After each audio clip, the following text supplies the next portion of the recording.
Hello and welcome to my channel. Now today we're going to talk about one of the most common and yet puzzling questions. Why do photographs look better when they have a white border? Have you ever wondered that? Why a simple white border can make such a huge difference?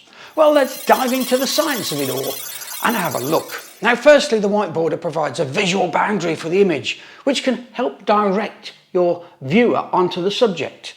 Our eyes, they tend to get drawn towards lighter and brighter colours. Hence the white border, well, it catches the viewer's attention, doesn't it? And it guides their focus in towards the centre of the image.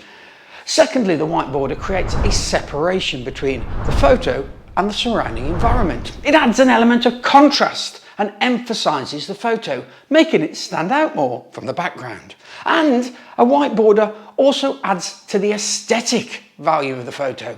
It gives an elegance, a timeless look, like a paper print, which can evoke a sense of nostalgia. Lastly, the white border also serves as a practical purpose when it comes to printing and displaying the image. A border provides a clean edge that can protect the photo during handling. Maybe having a white border makes us think the image is better quality.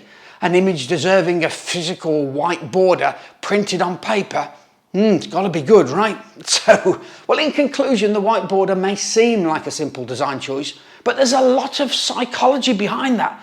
Makes it so appealing, doesn't it? It provides a visual boundary. It creates separation from the background. It adds to the aesthetic, and it also serves as a practical purpose if you want to print it out.